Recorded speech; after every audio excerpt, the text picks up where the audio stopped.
avec Yes. C'est notre moment. Dites oui aux actualités dans votre journal TV. Fety-pirenena malagasy miaraka amin'ny Batimax. Ny 12 hatramin'ny 13 jiona dia nabidy goavana hatramin'ny 10 isanjato. Batimax, ny kalitao amin'ny vidiny mirary. Manolotra anao ny vaovao. Poisson vaovao mampatanjaka. Broxa ihany. Manolotra anao ny vaovao.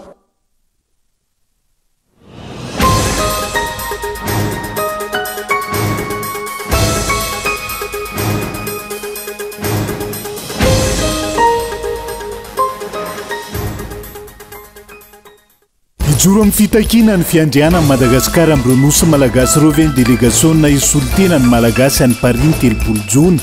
Ireo délégation ireo izay mbola tsy fantatra hatramin'ny androany.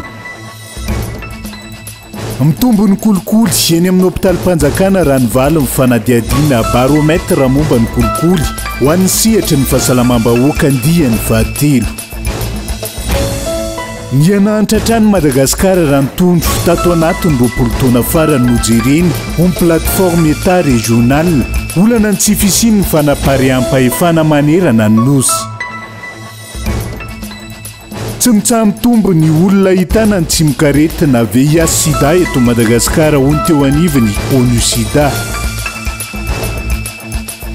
Anovelany balafomanga manodidina ny 20 no nalefa ny Téhéran tany Israel androany 720 ireo olona naratra ary nisy toeram-pitsaboana ihany koa voakasika nandritrizay ny antsipriandreo.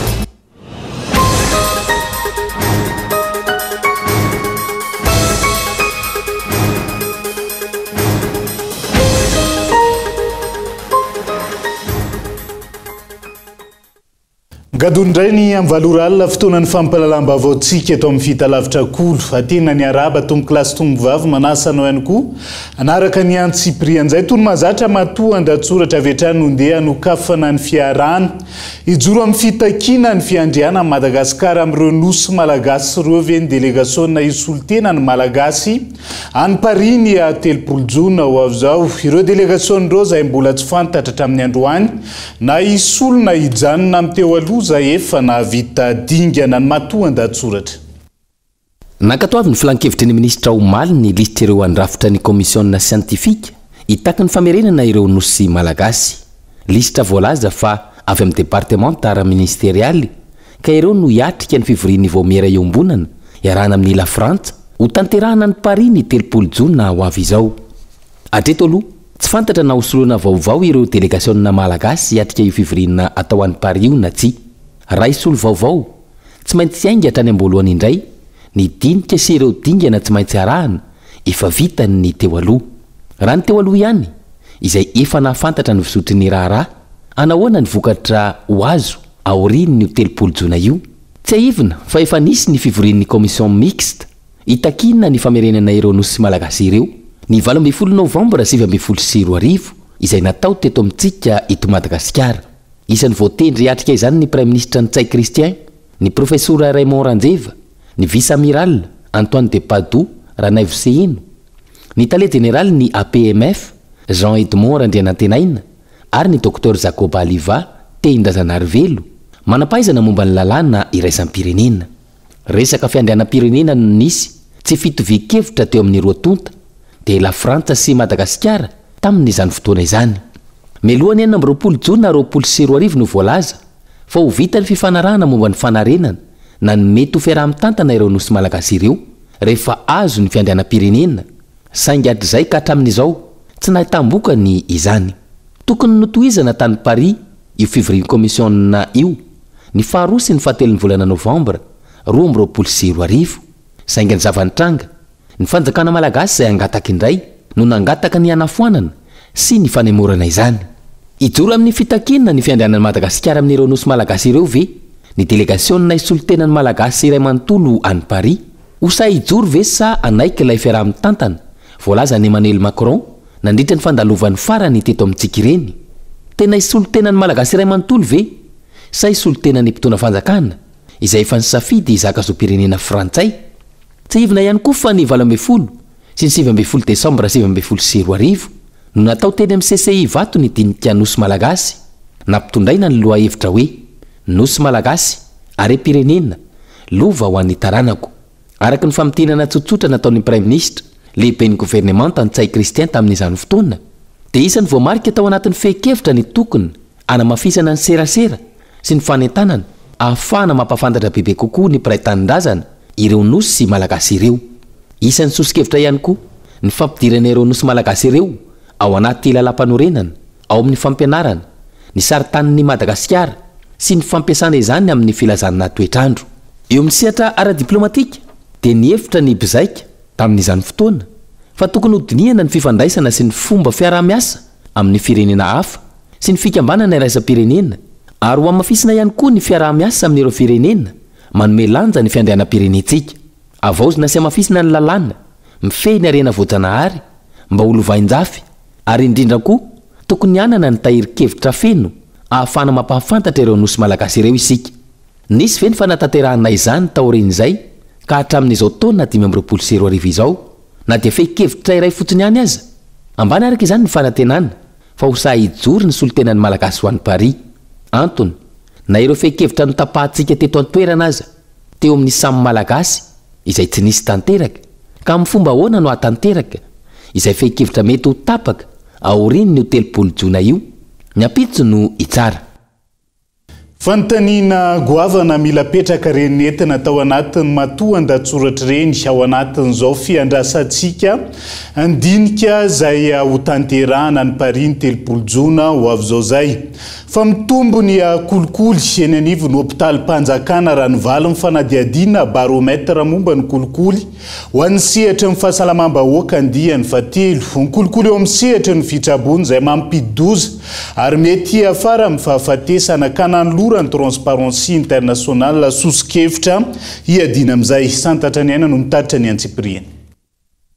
Araka ny andiany fatelo amin'ny baromètre na mari-pandrefesana ny kolikoly ho an'ny sehatry ny fahasalamam-bahoaka natolotry ny Transparency International Initiative Madagasikara androany iny amin'ny hôpitalim-panjakana no tena ahitana trangana kolikoly eo amin'ny sehatry ny fahasalamana hoy ireo olom-pirenena nanaovana fanadiadiana izay ahitana fitomboana ankehitriny. Voakasika izany kolikoly izany misy ampitsaboana rehetra fa indrindra ireo miasa ao anatin'ny fitsinjarana ny fanafody, ny fandindina, ny fisahanana ny marary ary ny fivarotam-panafody. Antony maro izay miankina amin'ny rafitra no mahatonga izany toy ny tambin-karama ambany, ny tsy fahampiana ara-bola sy ara-pitaovana ary ny fikatsahana ny tombotsoa ny tena manokana. Ny trangana kolikoly eo amin'ny sehatry ny fitsaboana izay manohintohina ny zo fototry ny olom-pirenena sy maniba ny fahatokisana amin'ny rafim-pitsaboana ary ambana ho an'ny fahasalamam-bahoaka noho ireo tranga mety afara amin'ny fahafatesana. Matetika ny zavatra tena mitranga tena hitaraina ny olona dia ny voalohany indrindra aloha ny fanaovana an'izay favoritisme zay. Zany hoe raha milahatra andeha ho any amin'ny tobim-pahasalamana ako dia misy misongona foana dia olona misongona io fantatra ny mpiasan'ny fahasalamana dia izy aloha zany priorisena.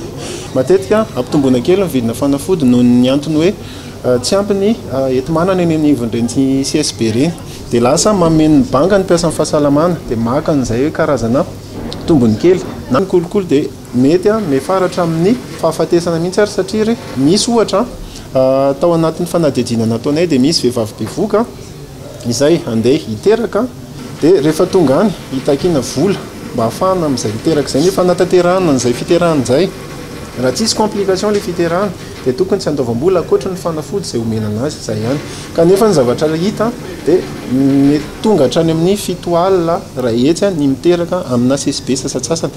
Manoloan'izany nanolotra sosikevitra valo ny firaisam-mony-pirenena.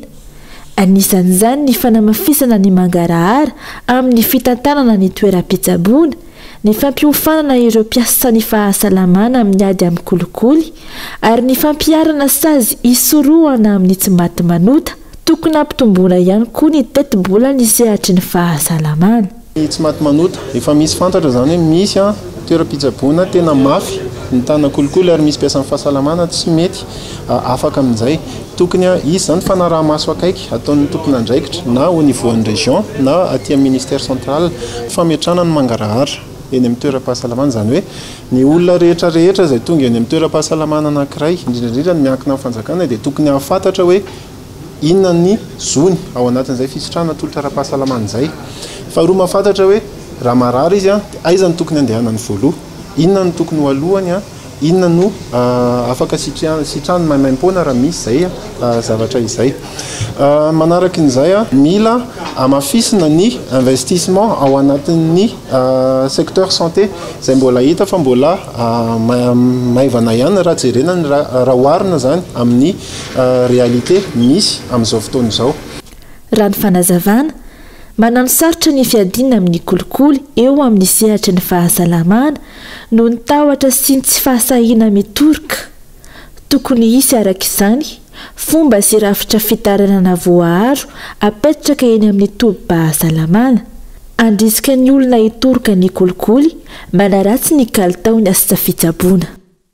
Tetika siray afa-tsy lara-pameny indray no tapaka fahovatsiny ny tahirim-bola ho an'ny lalana eo anatrihan'ny Vasimbandro lalam-pirenena raha ny tapaka nandritra ny filakevitry ny minisitra Omaly. Amin'ny mpanao politika izay nanamafy fa tetika rendrarendra tsy miteraka fampandrosoana raha toe-karena hatrany no hanaovany fitondrana be mareny eo anatrihan'ny fitarainam-bahoaka raha tsy ilaza afa-tsy izay fampitihany lalana amin'ny faritra maro izay amin'izao fotoana izao.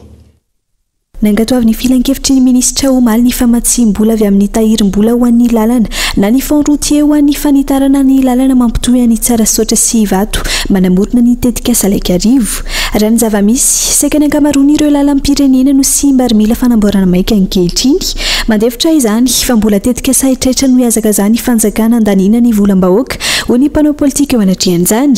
Fanjakana manao izadany kibony tsy mahay mijery ny lara-pahamena no misy eto amintsika ankehitriny raha ny fanao-hekevitra. Mbola mazava tsara fa ny contribuable rehetra no mipartisipe ao anatin'io fond routier io ka tokony ho fantatra hoe aiza ny lara-pahamehana le mampijaly ve sa le rendrarendra raha-pitso ary le izy rendrarendra n'olo tokana zay ny tena manahirana ao anatiny dia tsy fantatry ny fanjakana hoe inona ny lara-pahamehana ho an'ny malagasy. Tsy eniny ny kaikaiky ny vahoaka malagasy zay mampiasa an'ireo lalam-pirenen'ireo dia zany zavatra zany marika ny tsy fahaiza mitatana mijery hoe inona ny tena tokony atao inona ny apisy valeur ajoutée ho an'le asan'le praitanindrazana malagasy eto amin'ny firenena. Fa zavatra anankiray zay rendrarendra ny eo atsara sotra zay ny tsy maintsy venjehana, zay ny tsy maintsy ampiasana amin'ny volam-panjakana ary zay vola be da be fa tsy hoe vola kelikely no anaovana ny zavatra io.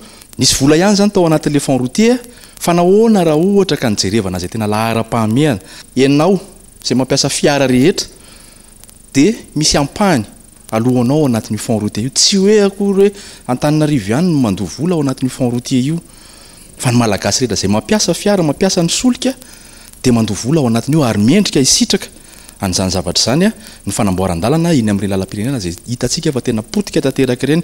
Fandanim-bola ho amin'ny rendrarendra ny famitana ity tetika sahitira ny fanao-kevitra hatrany sy mitondra voka-tsoa amin'ny fandraharany malagasy anefa mbola tsy ahazoana tatitra mazava sy mangarahara ihany koa raha ny fanao-kevitra hatrany. Ny passation de marché moa efa tsy mazava hoe ahoana ny nanaovana ny tsenam-baro-panjakana mahakasika an'io lalan-tsara sotra io ny zavatra ao anatiny ny fifanarahana mazava amin'izay manao an'io lalana io tsisy mahafantatra tsika menakavy. Fa dia mandeha dia hoe noho ny amehana koa dia mandeha le izy dia atao gré à gré sy ny sisa eny manahirana zany tsy fahaiza mitatana zany. Nisy fotoana tamin'ireny hoe fahatongavan'ny filoha frantsay ireny be da be ny zavatra natao teto efa nanao fanadihadiana teto koa ny resaka taminareo teto tsy misy na de panneau de chantier anankiray arany gaboraraka zany le fitantarana volam-bahoaka ampiasaina amin'izay tiana ampiasana anazy fa tsy ihany amin'ny tena tokony ho izy zay ne le zavatra mitranga androany tsika rehetra tsisy mahafantatra hoe ohatrinona ny lany avatsy zay tokony havitana zavatra anankiray ery dia tsy misy io téléphérique anankiray 150 millions d'euros no nampiasana anazy nefa raha zany vola zany natao tamin'ireo fanamboaran-dalana ireo zany teny aminareo fa tsy ohatran'izao ny iainan'ny vahoaka n'io lalana eto a Madagasikara io. Ny fond routier national araka ny voalazan'ny lalana sy ny drafitra nasionaly momba ny lalam-pirenena izay natokana hanamboarana sy hanavaozana ireo lalana mampandroso ny radio karena raha ny fanazavana trany. Ireo lalam-pirenena miantoka ny fitaterana entana sy vokatra avy amin'ny faritra. Raha ny zava-misy efa nanomboka ny taona 13 no efa voasokajy ho très mauvais état ny mahery ny 17 isanjato amin'ireo lalam-pirenena eto Madagasikara. Tsy mbola nahita ampiovana goavana izany hatramin'izao. Tsy fahasimbana raha teknika intsony araka izany no tena olana amin'ireo lalam-pirenena ireo raha ny faneho-kevitra hatrany fa fepetra ara-politika sy safidy ny fitondrana rajoelina izay tsy mahay mametraka ny zava-dehibe sy ny lahara-pahamehana fa indrindra ny tsy fahaiza mitantana. Ny ananitra hatrany Madagasikara raha nitondro tato anatiny 20 taona farany nojereny hoy plateforme état régional androany fototra mahatonga izany ny tsy fisiany ny fanapaream-pahefana manerana nosy ary ny ministeran'ny atany sy ny fitsinjaram-pahefana no isany vato misakana amin'izay firosona amin'izay hoy ity antoko ity tamin'ity androan'ity hoy nasaina no mitatitra ny antsiprian'izay. Fototra mamparitra ny firenena ny fampifangongonana ny fahefana amin'ny fanjakana foibe hoy ny plateforme état régional Madagasikara. Vokany raha nitovy ny volaniditra tamin'ny isam-batan'olona ho an'ny Madagasikara sy Nosy Maurice ny taona 7 sy 700 izay samy nanodidina ny $500. Ny taona 4 sy 20 nanodidina ny $500 sy 3 sy $1 ny andry zareo Mauritiana. Ny antsika tsy niala lavitra izay $500 izay taratra ny tsy fandrosoany ny firenena. Fa ireo ministera rehetra sakana lehibe amin'ny fampiarana amin'ny politika fizarana fahefana eto Madagasikara ny tompona andraikitra. Ny ohatra mazava indrindra dia ny ministeran'ny atitany sy ny fitsinjaram-pahefana. Tsy misy ny fizarana fahefana ara-bola sy ara-pitantanana amin'ireo vondrom-bahoaka fitsinjaram-pahefana eny fotony dia tsisy mihitsy ny fampandrosoana eto Madagasikara. Profon'izany sakan'izany ataon'izy ireo ny fanemorana ny fanatanterana politika fizarana fahefana eto Madagasikara ho amin'ny taona 30 araka ny voalazany didy tsy volana 1 sy 20 otra 1 Krizy maro lafy no misy eto Madagasikara mahatonga izao fantrana lalina izao hatrany ny fanazavana. Krizy izay iamafy arahina iombo sy hitarika trangatsy apozina raha tsy misy ny fandraisana fanapahan-kevitra mazava. Efa 20 taona zany antsika io agnisan'ny firenena farany mahantra eran-tany. Tamin'ny taona 2000 Rwanda sy Tanzania tafaratsika. 5 ans après izy lasa. Dia antsika zany zao mahazo antsika zany zao agnatin'ny 20 taona misy crise politique eto, misy crise institutionnelle, misy crise sociale ary misy crise financière. Amin'ny mahantoko politika anay zany ilaina ny fikonan-doham-pirenena. Io fikonan-doham-pirenena io zany no ahitantsika vahaolana, ahitantsika inona ny réforme tokony amboarina mba hialana amin'izao fahantrana zao. Ity proposition de sortie de crise ity zany anehoanay fa ny constitution état régional ihany no vahaolana hialantsika amin'izao fahantrana izao. Ary nenay tsy vitan'le hoe resaka fotsiny fa nenay efa navita constitution zay. Io constitution io zany efa vitanay tamin'ny 2022 efa namena ny haute cour constitutionnelle. Araka izany antoko politika maro no miray feony amin'ny tokony hirosona amin'ny fifampitaniana, fifampiresana iarahan'ny malagasy mikondo ho fanavotana ny firenena. Tranga izay maneho hatrany fa manana finiavana sy fahavinonana anarina ireo tena tia tanindrazana. Miakatra ny tahany fahantrany eto Madagasikara taorian'ny tondro napetraky ny banky iraisam-pirenena fa sokajiana ho manitra ny olona mandray latsaky ny $10 isan'andro isan'olona. Mila mandiny tena ny mpitondra fa tsy mahatakatra io $10 io karaha mampiasa malagasy ondrandrana sindikaly nanaovana fanadiadiana tamin'ity androan'ity Tojondrina Tahiry. Kilasina ho manitra ny olona manana fidiram-bola latsaky ny $10 isan'olona isan'andro. Hoy ny banky iraisam-pirenena kanefa ny karaman'ny mpiasa malagasy azy ray faingo $10 ny karama farany ambany. Raha io masitsivona vaovao io voasokajy manitra avokoa ny mpiasa malagasy izay mandray karama latsaky ny $700 isam-bolana. Mbola mahamenatra nefa hoy ny randrana sindikaly raha ilay $10 no atao référence karama satria io ny farany ambany indrindra. Tokony akarina ho 4 faingo $10 farafaratsy ny SMIG na ny karama farany ambany indrindra. Izany hoe manodidina ny valo hetsy ariary. Lavitry ny afo ny kitay ho an'ny Madagasikara. 400 ny mpiasa malagasy nefa no mandray valo hetsy isam-bolana. nanao fampanantenana ny filobena tamin'ireny hoe tsy maintsy roetsy ny karama farany ambany de aveo indray moa nisy an'le tamin'ny roamroapolo sy arivo le hoe 10 sy roetsy reny zany tamin'ireny zay de efa napakapeo hoe fa maninona isika eto Madagasikara ny fanjakana no manery ny mamaritra karama farany ambany amban'ilay atao hoe faritra fe mahantra indrindra era-tany satria hatramin'izay zany de mbola latsaky satria taloha $2 isan'olo isan'andro zany isaky ny manao manome karama zany eto Madagasikara de amban'io lay seuil-na pauvreté io foana zany itsika de ny fampiakarana ny karaman'ny mpiasa malagasy no ahafahana mampiakatra ny PIB io mba hatratra ilay $3 isam-batan'olona isan'andro eto Madagasikara nefa ilay orinasa mpanakarama ireo mpiasa mihitsy ny sahirana ka tsy afaka hampiakatra ny karaman'ny mpiasa noho ny olana maro ara-toekarena tsy maintsy zedraina tsy ho takatra mihitsy io $4.5 io raha tsy ny orinasa sy ny mpiasa no atosika ny fanjakana am'izao moa le milaza hoe samy manana ny maridrefiny io e ny eto Madagasikara hafa ny maridrefy de ny any an-dafy hafa ny maridrefy fa isika miresaka eto zany satria tsika efa tsy janona ntsony eto Madagasikara ntsony fa efa mamirapiratra ty Afrika de tsy maintsy zany tsika mijery ny iraisam-pirenena de ny iraisam-pirenena zany aloha am'izao de io nambarany firenena mikambana io hoe raha ho an'ny firenena mahantra de $3 isan'olo isan'andro zany efa tsy mieritreritra hoe mahantra zany tsika satria mamirapiratra de le tsika zany eo am'le hoe revenu intermédiaire na leo mba imeo am'le atonontoniny $4.5 isan'olo isan'andro ndray no faritan'ny firenena mikambana tsy misy firenena mandroso manana PIB $7.3 izany vao maika hitombo ny isan'ny mahantra raha io masitsivana vaovao napetraky ny banky iraisam-pirenena ity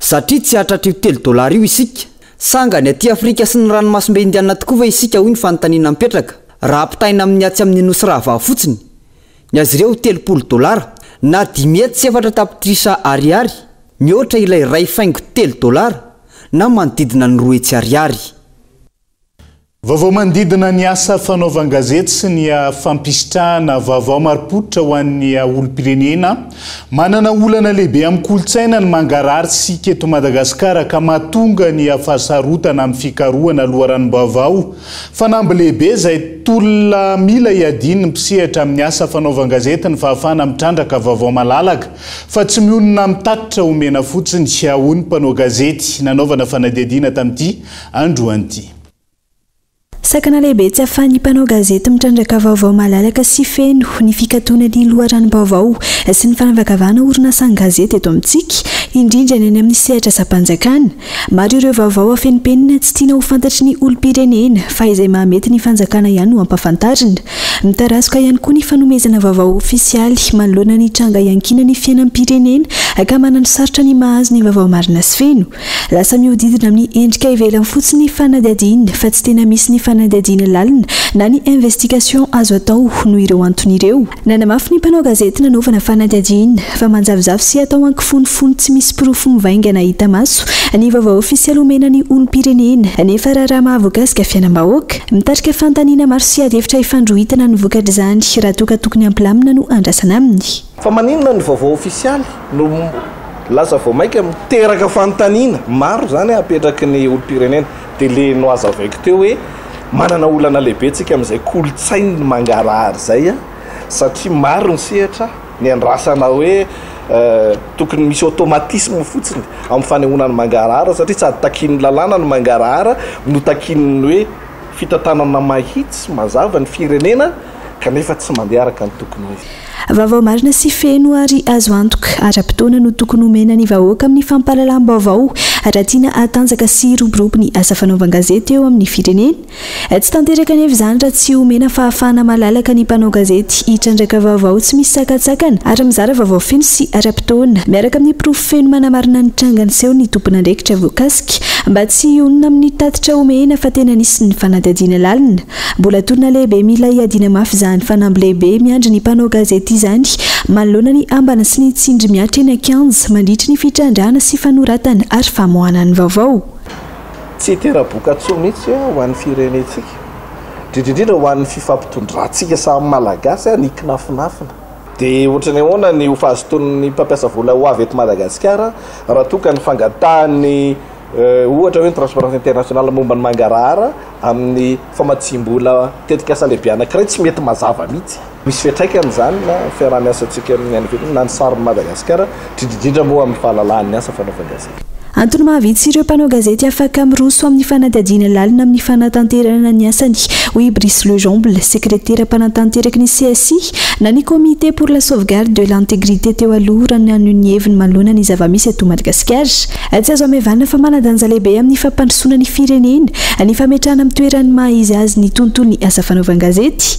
Mila avahana tsara ny lafin'ny serasera izay tsy mikendry afa-tsy ny fampahafantarana ny asa manome tombony ho an'ny fanjakana na ny sedra voakasika sy ny asa fanaovan-gazety izay manana didy lehibe amin'ny fampahalalam-baovao momba ny zava-mitranga rehetra ho fantabahoaka. Ny fampifangaroana ireo sehatra roa samihafa ireo no manimba ny asany asa fanaovan-gazety ka ilaina fitandremana. Mifandraiky amin'izay mpitsara miisa 30 no nomeny UNESCO fampiofanana amin'ny fenitra iraisam-pirenena amin'ny fahalalana maneho hevitra ny fisitrahana vaovao ary ny fiarovana ny mpanao gazety nandritra ny 3 andro. Tanjona ny anamafisana ny traikefan'izy ireo ho firosoana amin'ny fampanajana ny tany-tandalana manoloana ny sakatsakana sy ny eo anatin'ny fahafahana maneho hevitra amin'izao fotoan'izao. Santatra ny aina no mitatitra ny antsiprian'izay. Raha ny hita miiba ny fahafahana maneho hevitra eto Madagasikara. Ankoatry ny fanenjehana ny mpampaneho lakolosy sy ny asa fanaovan-gazety, ferana ihany koa ny fahafahana maneho hevitra eny ny an-dalabe ho an'ny olom-pirenena. Manoloana izany ambana ho an'ny demokrasia sy ny fahafahana maneho hevitra, mpitsara 30 no nofanina nandritry ny 3 andro farany teo mikasika ny fenitra iraisam-pirenena amin'ny fahalalahana maneho hevitra, ny fisitrahana vaovao ary ny fiarovana ny mpanao gazety. Fampiofanana izay tafiditra ao anatin'ny tetika Sarary Aromada, vatsiny tahirim-bola ny firenena mikambana ho an'ny fampandretany miaraka amin'ny UNESCO, ny OHCHR ary ny UNICEF. Miara-miasa kaiky amin'ny École nationale de la magistrature et des greffiers ENMG, tanjona ny namafisana ny traikefa ny fahefana mpitsara eo amin'ny fanajana ny demokrasia sy ny tany-tandalana eto amin'ny firenena. Ampitsarana ny fanenjehana tsaradrary ny ireo maneho hevitra manao tohina ny tombotsoan'olom-bitsy. Arak'izany, mihetsiketsika ny mpiara-mombon'atoka vahiny sy ny firaisamonim-pirenena ampandrosoana ny fanajana ny tany-tandalana eto amintsika. Ny fitondram-panjakana kosa kilany tsy ahitana finiavana ara-politika iroso amin'izany. Izy ireo izay miezaka mamoritra izay faneho-kevitra rehetra tsy mifanaraka amin'ny seraserany ary ngazany avokoa ny vaovao tokony ho fantatry ny olom-pirenena. Dia izay ihany koa no entsika misento ao anaty doka fovetivety mbola maro fanadihadiana sy vaovao misongadina hoentina aminao. Santionan'izay ny mahakasika ny tsimikaretina VIH sida amin'izao fotoan'izao tsy mitsamy tombo ny olona voan'izany amin'izao fotoan'izao. Eo ihany koa ny mahakasika ramatopa ny endaka firavaka mpianatra any Mahajanga ao anatin'ny tapany faharoa ny fampalalam-baovao no anarahantsika ny antsiprian'izay. Aza misaraka aminay.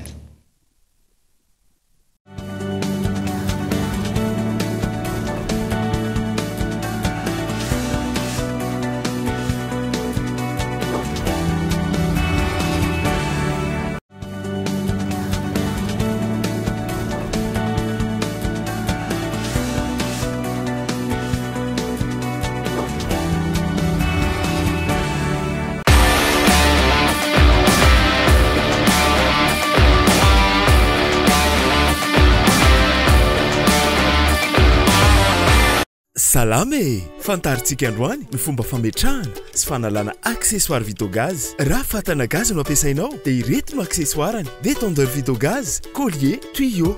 Tsotra ny fametahana azy. Atambatra ny lohan'ny tuyau sy ny lohan'ny fatana gaz, atambatra amin'ilay détendeur, terena tsara amin'ilay collier, ilay tuyau. Alaina ny bouteille, esorina ny fonosana plastika eo amin'ny vavany, atsatoka ny détendeur quickon, ahodina makany amin'ny tsipika amin'ny loko maitso, tsindriana tsara ilay détendeur, bataina kely amin'ilay détendeur ny bouteille, anamarinana fa mitsatoka tsara.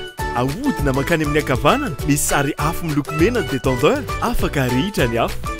Raha kit fatapera no ampiasainao dia roa no accessoire ilaina: brûleur, fatapera ho an'ny bouteille 4 kg sy 9 kg. Ho fampatsiahivana, atsatoka amin'ny bouteille brûleur ary ny fatapera dia zay raha nala le accessoire indray dia tsotra fotsiny ahodina makany amin'ny maitso ny détendeur tsindrina ny legle esorina miaraka amin'izay ny brûleur na ny détendeur dia vita tandrovo ny fahasalamanao amoray ny fiainanao ndao ampiasa gaz. Le nouveau showroom Serra au centre commercial à Ecopark Tanzbat redéfinit l'expérience de shopping en proposant un espace personnalisé où architectes, designers et particuliers peuvent découvrir nos produits haut de gamme. Design, esthétique, innovation, carrelage de qualité qui donne vie à votre environnement, gamme de sanitaires à faire rêver, des vasques et lavabo design, robinetterie.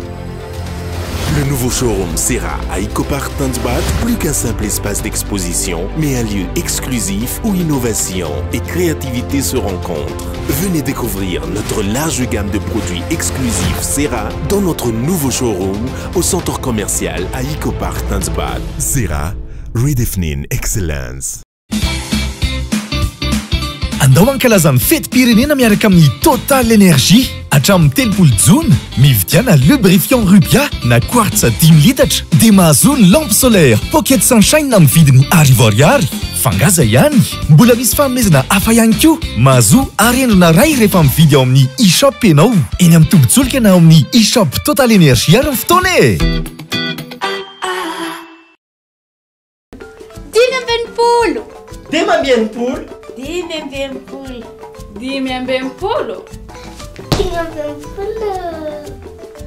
Na ihany aza 10 zany 10 taona ny fahaleovan-tena 10 isan-jato ny fihenam-bidy ao amin'ny magasin Cosmos Ireriany ny 12 jona hatramin'ny 10 jolay ndao hiaraka ifety miaraka amin'ny fihenam-bidy hatramin'ny 10 isan-jato any amin'ny magasin Cosmos rehetra tsy olana ny tsy fananam-bola eo ny eo miaraka amin'ny fanamorana fandoavam-bola vente à crédit mirindra mividiana an'io ary aloha avy tsikelikely hatramin'ny 30 volana azadino ny daty ny 12 jona hatramin'ny 10 jolay fihenam-bidy hatramin'ny 10 isan-jato eny amin'ny magasin Cosmos Ireriany.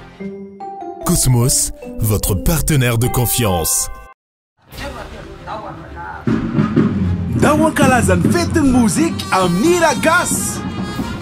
Vakoka seho Iragas goavana ao amin'ny Palais des Sports ny alahady 12 volana jona manomboka amin'ny 2 ratolakandro ifanandrinan'ny saondra finna standard sy Rapolson feno Rivgar. Seho anandratana ny kolotsaina malagasy miaraka amin'ireo haingo-tsehatra sy teknôlôjia vaovao jifaodenizao tapakilanao amin'ny www.ticketplace.io na ihany koa ao Masiny Solaka Akordig Smart Tanjombato sponsor musique karting. Partenaire Yas, Mia Image, OFNAC, Fédération Nampiragas.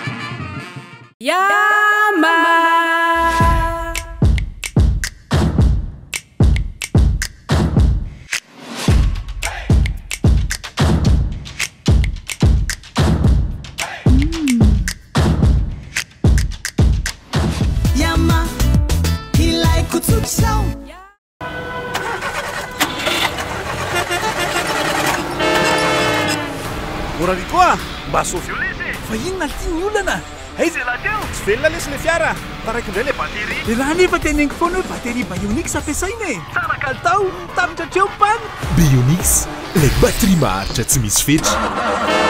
Mikolana nga?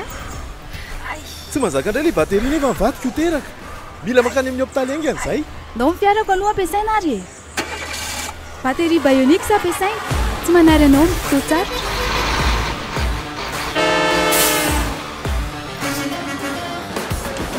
Ho antsika matianiny eo amin'ny sehatry ny fitaterana manandanja lehibe ny kalitaon'ny bateria ampiasaina mba ampirindra tsara ny asa.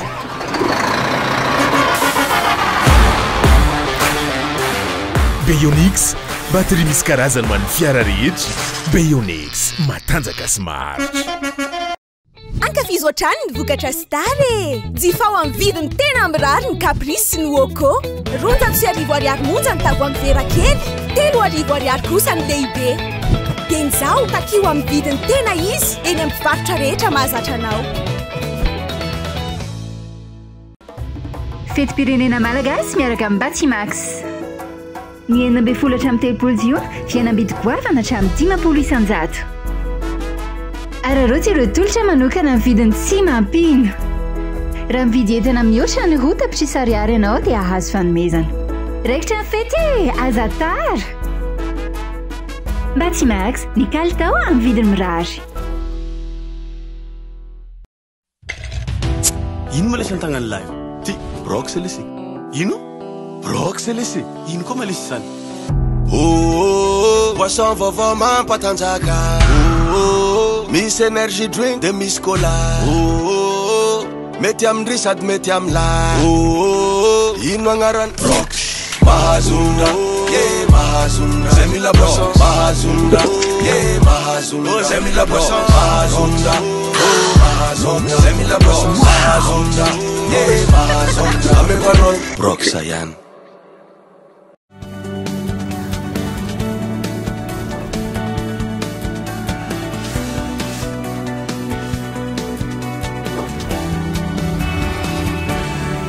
Anohizana ny fampalalam-baovao amin'ity alay ity napetraka eo anivo ny fahadiseranana na malagasy ary nampahafantarina tamin'ny fomba ofisialy ny système d'information ikolo natao hanatsarana ny fitantanan'ireo mpiasa ny ikolo izay tafiditra anatin'ireo fanatsarana misa 1.7 apetraka eo anivo ny fahadiseranana zava-dehibe ny afisiny io fomba fiasa vaovao io raha ny fanazavana ny fahadiseranana izay tsy mbola ampy mpiasa amin'izao fotoana izao do raha antsika ny fanampanazavana raha ohatra zany hoe 174 métier raha misy olona efatra fotsiny amin'ny métier ray dia raha calculentsika 174 x 4 dia nefa indraindray anatina métier ray mety misy olona 20 misy olona 10 raha mahita ny ohatra ny raisiko temo rehefa manao visite any amin'ny aéroport regny na manao visite any amin'ny port dia olona maromaro manao raha ohatra ka olona ray na roa nanao ny visite dia tsy hoaraka ny fanaovana visite satria be dia be ny entana miditra ohatran'izay koa ny any amin'ny aéroport ohatran'izay koa amin'ny service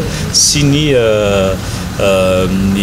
direction rehetrarehetra indrindra moa fa ny bureau rehetra manerina nosy 22 bureau nisan'ny aty amin'ny fahadiseranana ary ny mission surveillance anaovana ezaka be dia be mba hiarovana ny arem-pirenena ireo dia izay dia ahafahana mandahatra sady hoe tena tsy ampy ny olona fa tokony ho ampiana ary ny fanampinan'ny olona koa dia miankina amin'ny filana anatin'ity référentiel d'emploi ty Iverenantsika vetivety ny vaovao ny fahasalamana tsy mitsaha-mitombo ny olona hitana ny tsimikaretina VIH sida eto amintsika hony teo anivo no ny sida olana goavana eo anatrehan'izay raha ny fanazavana ny tsy fananana ny totanisa mazava ahafahana mandray an-tana andreo marary isorohana ny fianaky ny aretina amin'izao fotoana izao ka eto Andriatsilavo raha ninambarany ONU sida farany teo miatrika krizy sarotra isika eto Madagasikara nanomboka ny taona 10 niakatra hatrany amin'ny 50 ny tranga vaovao ny VIH sida ary niakatra hatrany amin'ny 7 ny fahafatesana amin'izany amin'ireo olona manodidina ny 7 alina vinavinaina ho miaina miaraka amin'ny VIH tsy misy afa-tsy ny 70 ihany no voaray an-tanana ho an'ireo firaisamon'ny pirenena ny 4 alina amin'ireo 7 alina ahina mitondra tsimokaretina ihany atrety no voaray an-tanana antony nahatonga azy ireo hifanometanana ivondrona kananangana ny OPP Mada ny OPP Mada zany hitondra feo avo ho an'ireo vondron'olona marefo ireo sy ny olona mitondra tsimokaretina VIH anao ady sisika mba isiany lalàna fanajana ny zoma olona sy ny fisitrahany ireo tolotrasa anao zay fanentanana na fitadiavam-bola na mobilisation des ressources araka zay afantarantsika azy entina anamora ny fiadina amin'ny ady atao VIH sida mbola ao anatin'ny mission ny OPP io koa zany ny hoe anao renforcement des capacités na ampitombo ny fahaiza-manao n'ireo réseau tsirairay ireo zay miampitana amin'ny fikambanana misy azy any ary mipaka any amin'ny ireo mpisitraka tolotrasa na ny bénéficiaire fikambanana maro misehatra amin'ny fandraisana an-tanana sy fisorohana ny fiparitahany VIH sida ireto mivondrana ireto isan'izany ny Mada AIDS ny fikambanana ireo LGBT ny AFSA sy ny Ainga AIDS samy nanamafy izy ireto fa zava-dehibe ny fisorohana miloha indrindra amin'ny fianaky ny tsimokaretina 5 mbola maro ny olana atrehina amin'izany ohatra amin'izany ny tsy fisiany rafitra sy lalàna mazava mifehy ny asa atao ho an'ireo mandray an-tanana ireo mpitsindrona zava-mahadomelona ambony be ny riska azo mety azahoana izy ireo ny VIH sy ny hepatita indrindraindrindra raha hoe mifandimby seringy zareo anefa olombelona ohatry ny olombelona rehetrarehetra manambady ireo a mananjanaka ireo a mandeha mividy pampanofa fafinaretana ireo rehefa mila n'izany ary mety ho isan'ny fantsona mety anaparitaka nyo tsimbokaretina VIH io zareo amin'ny population hafa ny olana nefany a ao anatin'izay fanatanterahana n'le programme de réduction des risques zay a tsy misy cadre légal mazava mifeny fanatanterahana nyo programme RTR io zany eto amintsika atreto a enjehan'ny lalàna ireo mpampiasa zava-mahadomelona amin'ny alalan'ny tsindrona zay efa victime amin'ny trafikana drogue miodikodina eto amintsika eto a misy foana ny mpiara-miasa ny mpanabe olo-tsahala zay manao ny fanabeazana sy manao ny fizarana ny tolotra ara-pahasalamana eny anivon'ny fiarahamonina eny a voasambotra ny mpitandro ny filaminana sy ny iarany herisetra. Ankoatra ny fanatsarana ireo cadre légal samihafa tokony ho fonana ihany koa ny fanelikilihina izay mbola mahazo vahana eto amintsika amin'izao fotoana na eny amin'ny fiarahamonina na eo amin'ny sehitry ny asa na eny amin'ny toeram-pitsaboana isan'ny arany izany matetika ireo LGBT. Dia mbola betsaka ny olona manilikilika anay satria hoe LGBT aloha zavatsara hoe lesbienne, gay, transgenre, bisexuel, zay le LGBT. Ao amin'le fiarahamonina iny ary eny amin'ny toeram-piasana indray dia rehefa andeha hitady azy izahay ka fatapata mibika sy amanendrika eo sy mifihetsika eo fa salasala izy zay. Ilaza marina hoe transgenre vao maka iliny dehors. Inona ny antony? Tsy mety mandraina mihitsy zareo nefa ao amin'ireo amin'ny fikambanana ORMS LGBT ireo misy manam-pahaizana. Nefa le olona tena manam-pahaizana indray hitady asa tsy ameny. Inona ny tokony ataony iny? Eny amin'ny tompom-pahasalamana indray mbola misy tsy ny dokotera manilika anay fa eny amin'ny tompom-pahasalamana vao hitan'ny olona ianao ka hilahatra hoe marary dia ho avy reny indray sarim-bavy reny indray sarim-bavy dia any ianao ka doute zay le auto-discrimination mantsy any ianao ka doute ianao dia lasa miverina nefa zay tokony anazo isitraka mba hitsabo ny tena anay. Zay nga manotiako ambary fa tsy dia milasa zavatra firy be loatra misaotra betsaka. Andry telo lehibe no tsy maintsy mifanohana sy mifanometanana isorohana ny fiparitahany tsy mikaretina ny mpitondra fanjakana ireo mpiara-mombonantoka sy mpamatsy vola ary ny firaisamon'ny pirenena tokony arindra ny fiaraha-miasa amin'ireo ahafahana mametraka antotanisa mazava hanamora ny fandraisana antanana ireo marary rehetra.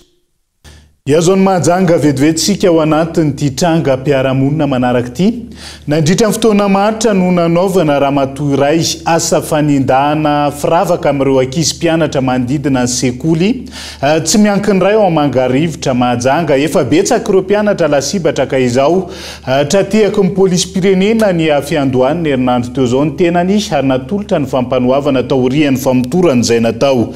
Anja Robert Kolomahajanga no mitaritra ny Antsiprian'izay. Hatramin'ny taona 13 ity ramatoa 5 taona ity no mandroba ny firavaka ny mpianatra ety amin'ny sekoly iray eto Mangarivotra eto Mahajanga ity.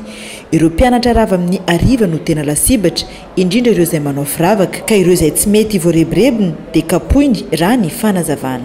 Matetika dia ny ariva ny fotoana anaovany an'izany mandilika ireo zaza ireo izy dia ranomasy tsara ka izay misy firavaka eny amin'ilay zaza dia fitahany ohatran'izao fomba famitahany azy avianao aty fa le zandrinao izay naterinao tamin'ny kokonina tariny dia voadonany moto fa andaotsika hamonjy azy izany hoe efa fantany fa ho any amin'ny kokonina le zandrin'ny zaza ary efa manara-masafany izy ary kanefa na dia adina izay natao taminy fa rehefa tsy nety moa zany le zaza fa nitereny rehefa nitereny dia nandesiny tany amaizimaizy dia hoe eto ty io-kavonanao efa misy jilamboka oloa alao asony dia ho ataontsika anatin'ny kitapinao rehefa tonga tao anaty kitapo moa le izy tonga tany an-trano dia mivadika zavatra hafa ny tao anatiny zavatra hafa no nataony tao anatiny ny zazanakaraha iray nataony ihany koa nitereny ohatr'izay fa rehefa tsy nanome le zaza dia ny vangovangoany ny vonivoniny le zaza dia gaga ny olo efa manino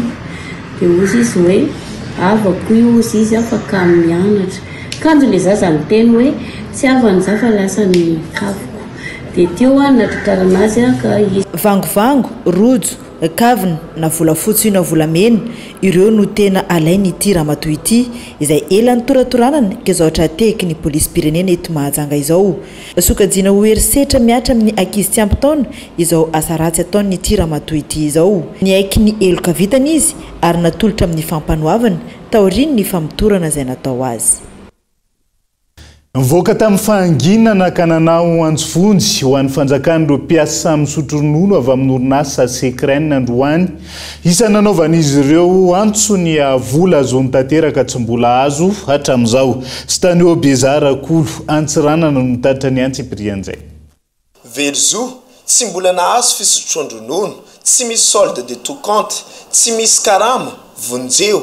Izany no teny manindrona nataon'ireo mpiasa misotro ronono. Manambara fa efa volana maro tsy nandray karama, tsy voalohany ilatsakemboka kinaps ary tsy mbola na azo ny vola ny fisotroan-dronono tokony ho azony. Mampiariary ny fahaketrana sy ny fahakiviana ny feon'ireo zokiolona ireo. Ka mangataka zay tompoko amin'ny fitondram-panjakana mba izaha zahay amin'ny jaly mahazo ety ato. Fa maro olo agny volagna hoe fa nagnino ma Sekrène tato ato tsy hita tsy nivolagna fa efa nazondreo volagndreo ny droandreo. Tompoko zay hato mbala tsisy raha nazonay karamanay misy folo fanjava tsary nazo départ retraitenay tsary nazo déparata ny indrindrandrindra ny knaps tsary nahazo zay tompoka miangavy anareo mpitondra fanjakana maefa mba hitodika avatra aminay ty fa sahirana zay ty ato sahirana. Na dia eo aza ny fahoriana miezaka mitady vahaolana ampilaminana ireo fa tsy amin'ny herisetra. Tsy magnano forcé tompoko fa mangataka ary zay ny antony navianay tsy hita tamin'ny télé satria zay tsy vao nilatra amin'ny lalabe zay tsy vao nagnano grève fa mangataka zay raha mba mety ke zay sy zay ny afitra avy aty aminay fa sahirana zay retraité Sekrène ato sotra tompoko. Nahatrampolo taonany maro ny asa nefa nivadika ho nofratsy ny fisotroan-dronono. Izany no tena zava-misy iainan'ireo mpiasa taloha atao amin'ny Sekrène izay zokiolona ankehitriny antaonany maro nanompo anefa mahita ny tena no very hevitra sy tsy raharahin'ny fanjakana izay mirehare amin'ny fiarovana ny tombontsoan'olom-pirenenany dia mangina tsy miteny manoloana ity toedraraha ity. Hatramin'ny raha oviana no hijery fotsiny ny fanjakana mamela ireo ray aman-dreny sy beazina ireo ifofofo irery amin'ny adin'ny fiainana andavanandro mampanahy ny hoavindreo mbola ao anatin'ny asa. Maresaka iraisam-pirenena vetivety balafomanga mandidina ny 20 no nalefa ny Toronto Israel androany. Misa 7 no voalaza fa naratra nandritrizay nanameloka ny tifitra amin'ny prime ministre israeliana ary nampanantena valokafatra avetrany ankoatr'izay nilaza ny filoha amerikanina fa tsy mbola nanapa-kevitra niditra antsehatra raha miaramila hanohana ny Israel na tsy eo anatrehan'ny zava-misy amin'izao fotoan'izao. Dia izay ihany koa nentina manakatona ny fampalalam-baovao any androany ankasitrany ianao nanarak'izay hatramin'ny farany manapitafa ao amin'ny rahampitsondry ary tomboko lasy tombo vaveloma tompoko.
Poisson vovô mampatanjaka Prox a présenté Ny Vava. Fetim-pirenena malagasy miaraka amin'ny Batimax. Ny 12 hatramin'ny 13 jiola fiainam-bidy goavana hatramin'ny 10 isanjato. Batimax, ny kalitao amin'ny vidiny mirary. A présenté Nivava. Pour vos séjours à Majunga, rien ne vaut la douceur de la mer, le coucher du soleil et l'hôtel Coco Lodge, une étape de rêve à Madagascar. A présenté Nivava. Avec Yes. C'est notre moment. Dites oui aux actualités dans votre journal TV.